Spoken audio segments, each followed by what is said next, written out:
एक सप्ताह के बाद संसद का मानसून सत्र शुरू हो रहा है। कई मायने में ये कहा जा सकता है कि ये सत्र काफ़ी महत्वपूर्ण रहने वाला है, क्योंकि ये पहला सत्र होगा जब पहलगाम की घटना और ऑपरेशन सिंदूर के बाद सरकार सीधे सीधे विपक्ष के साथ रूबरू होगी।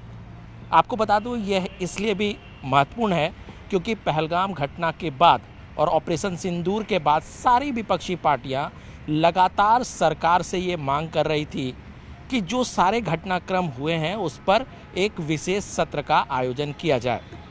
लेकिन सरकार ने उस समय साफ कर दिया था कि सरकार कोई विशेष सत्र बुलाने के पक्ष में नहीं है, और उसी समय सरकार की तरफ से ये घोषणा की गई कि मानसून सत्र किया जाएगा, यानी कि जो रूटीन में जो सत्र किया जाता है उसकी घोषणा सरकार की तरफ से कर दी गई।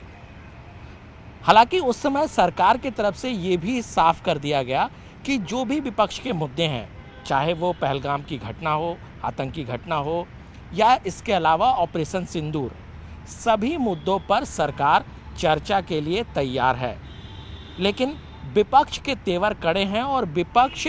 सरकार को किस तरीके से घेरे इसकी पूरी तैयारी में जुटी हुई है, क्योंकि ऑपरेशन सिंदूर के बाद कई ऐसे बयान आए थे जिस पर सीधे विपक्ष ने सरकार पर सवाल खड़े किए थे। तो जाहिर सी बात है कि जब संसद का सत्र शुरू होगा तो विपक्ष के कड़े तेवर या विपक्ष का कड़ा विरोध इन सभी मुद्दों पर होगा और सरकार को पूरी तरह से घेरने की कोशिश विपक्ष की तरफ से की जाएगी। दूसरी तरफ, चूँकि बिहार में विधानसभा चुनाव है, ऐसे में हमने पिछले दिनों जो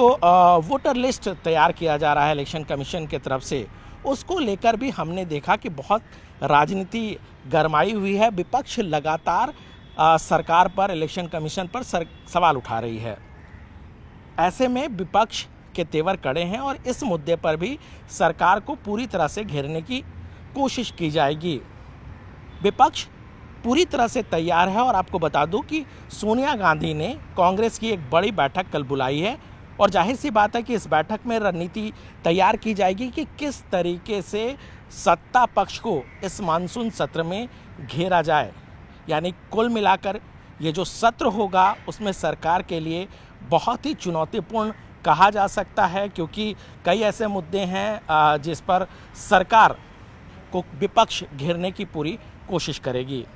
कैमरामैन प्रकाश गुप्ता के साथ अनूप गुप्ता, न्यूज़ 18 नेटवर्क, दिल्ली।